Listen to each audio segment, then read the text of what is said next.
ものすごい短い話なんですけど、まあ摩訶不思議としか言いようがないんですが、これ心霊とは少し違うのかもしれないんですが、去年ですね秩父にちょっと友達と行って、で秩父のゲストハウスみたいなところでみんなで泊まるという時に、お祭りがあったんですけどね、お祭り帰りがてら車に乗せていただいて、そのゲストハウスまで行く途中で秩父に非常に住んでる詳しい方がいたんで、この辺でなんかちょっと不思議な話とか、怖い話ないですかみたいなことを聞くんですよね。はい、そうすると霊じゃないけど秩父って山深いですからね。山って本当にもう説明はできないんだけれどもののけがいるんだよと。でそういう山の何かわけのわからない存在が人のことを惑わすっていうことがあって、で今ちょうど運転している、その走りながら車で運転しながら教えていただいてるんですけど、この辺りってなんかたまにそういうものが出てきて人を惑わして、ちょっとこう時空が歪んだような感覚というか、本人も記憶がないうちにおかしなことをしちゃって後で気づくみたいなことがあるんだよ。そんなことあるんですか？ちなみにどんなことがあったんですかって言ったら、この間俺の知り合いの話なんだけど、自転車に普通に乗って山道を、ちょっと薄暗い中帰ってたんですね。でそこからもう記憶がないというか、あるタイミングでハッとして自分が目覚めたらしいんですけれども、全力で自転車を漕いでるらしいんです。自分が、全力でバーって自転車を漕いでる自分に気づいて、ハッと気づいたらしいんです。でも自分の自転車が全然前に進んでないと、何これ何これと思ってガッて自転車止めて、恐る恐る真っ暗な中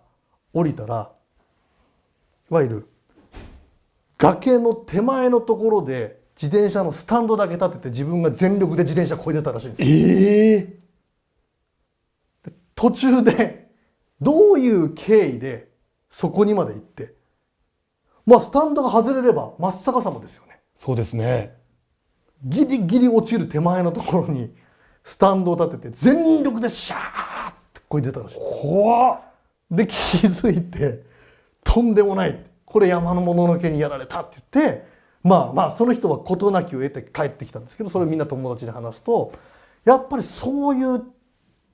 エリアみたいのがあるらしくて、特にお酒なんか飲んだりするとわけのわからない、記憶がないんだけど恐ろしい摩訶不思議な思いをする人がたくさんいるという。酔っ払いすぎちゃったとかともまた違うんですかね。でもその方は普通に自転車で帰ってる時で記憶がない時ですから。秩父っていうとね、三峯神社とか、秩父神社とか、霊山としてもね、すごく有名な場所だから、何かそういうことあるんですかね。パワーはすごくある場所なんでしょうけど、やっぱり夜になると陰と陽のパワーがある分、夜には恐ろしいもののけが集まるところもあるのかもしれないですよ。いやー怖いですね。その話聞いて、本当に怖いなと思ったんですけど、よかったです。本当何事もなくて。ありがとうございます。さあいよいよじゃあ、ね、本題というか本題の話なんですけれども、広告代理店で働いてる方に聞いたんですけれども、若い頃、バブルの頃なんか特に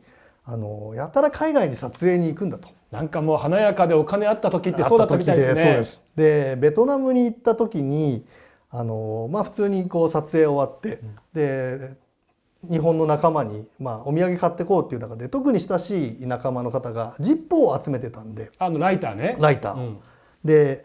ヴィンテージのライターがもう10羽一からげでまとめ売りで売ってるらしいんですよ、ベトナムって。でじゃあこれ買ってこうと。で、ヴィンテージは好きかどうか分かんないけど、あいつ10羽集めてたから喜ぶだろうみたいなことでまとめて10個いくらみたいな感じでその10羽を買おうとしたらですね、そのチームにいるメイクさんがすごく霊感がある方で、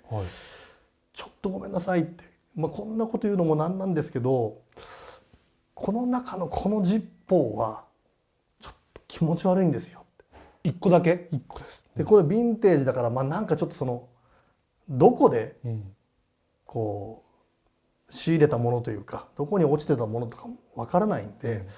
これだけは持って帰んない方がいいと思うんですけれどねって言ったんですけど、その代理店の人はそんな気にせずに、いやいやいや大丈夫だよ大丈夫だよって、で俺の友達もそんなの気にするタイプじゃないと思うからさって、じゃあ電話して聞いてみるわって言って、国際電話して、今こういう感じでヴィンテージのジッポーあるから、お前ジッポー好きだろって、でお土産で持って帰るからって言ったら、電話越しでその友達が「ありがとうありがとう」って、ぜひぜひ」って言って、すごい楽しみにしてるわ」っていう、ぜひ持って帰ってきてねって、答えを電話越しで話してくれたらしいんですね。だからあいつ全然気にしてないよ、じゃあ大丈夫だよって言って、もうそれまとめ買いして家に持って帰る。で東京着いて自分の家で自分の奥さんに「これベトナムでヴィンテージのジッポをまとめて買ってきたんだよな」って。で俺あいつに渡そうと思ってんだけど、あいつジッポ好きじゃんっていう話をしてたら、そのジッポを見たその奥さんも「ちょっと待って」と。若干霊感はある人だったらしいんですけど、明らかにこのまとめてるジッポの中のこの一つ、これ気持ち悪い。同じやつなんですか？同じやつです。でもう家に置いてたくないからすぐにでも私に行ってって言って「確かにそのメイクのやつもそんなこと言ってたんだよな」なんかじゃあもう早く渡しちゃおうって言って、そのジッポの中でまとめてなんですけども、お友達に渡しに行ったらしいんですね、実際に。でこの間電話してたヴィンテージのジッポ、はいこれ好きなの持ってってって言ったら、その友達の人が「ってなんでこんなの買ってきたの？いや電話で確認したじゃん。ヴィンテージのジップをベトナムで買ってくからお前に持ってくよ」って言ったら「お前ぜひぜひ楽しみにしてる、持ってきてねって言ったよね」って言ったら「そんなこと言ってねえよ」って。「俺そういうの一番嫌いだから絶対持ってこないでねって俺電話で言ったろ」って。は？俺と電話した時は絶対持ってきてねって言ったよね。いや俺そういうの一番因縁とか気にするタイプだから、ヴィンテージのものそもそも嫌だし、絶対買ってこないでねって俺は電話でお前に言ったんだよ。特にこのジッポーって言ったのが、全員がそのメイクさんも奥さんもそうですし、その彼もこのジッポーだけは気持ち悪いっていう、これ一番ダメっていうのみんなが言ってる共通でジッポーがあったらしいんです。これ何なんだっていうことになって、ちょっと霊媒師さんに見てもらおうということで聞いたらですね、その霊媒師さん曰く、霊能のある方曰く、その曰く付きだっていうみんなが言うジッポーってベトナム戦争の時のアメリカの兵隊さんがそのジッポーを愛用してたと。でもう毎日怖くていつ死ぬかわからない、とにかくみんながいるアメリカに戻りたいっていうのをずっと思いながらベトナム戦争を戦ってたらしいです。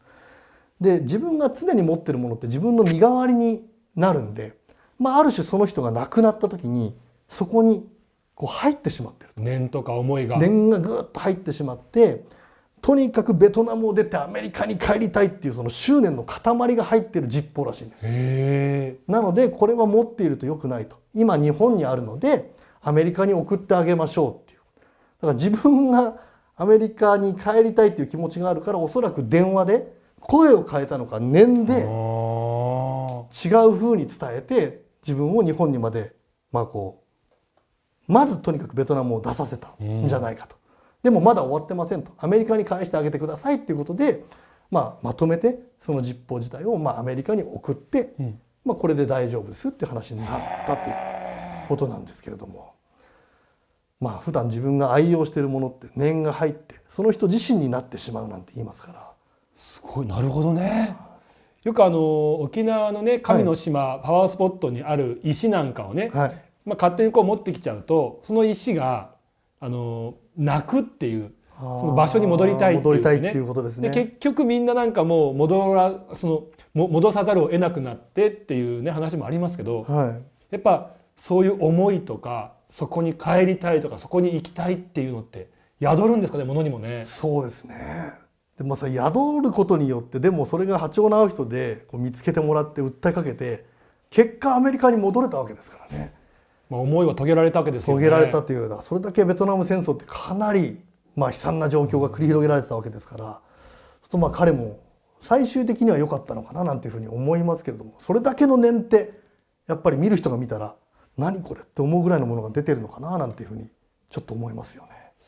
そう考えるとね、そのヴィンテージってね、前がねどんな方が使っててどういう思いを持ってたかってわからないからね。特にアンティークなんて100年超えるものはものすごくいい状態の人が使っているものを持つと運気が開けることがありますけれども、また反対逆もまたしかりということがあって、波長が合わないものを持つと一気にとんでもない不幸がなんかこう襲いかかってくるっていう話もありますから、難しいなという部分ではあるんですけれどもね。いやー、なるほど。だからいろんなことを思っちゃう話でしたね。はい。物に宿る念、意外と怖いかもしれないという、そういうお話でした。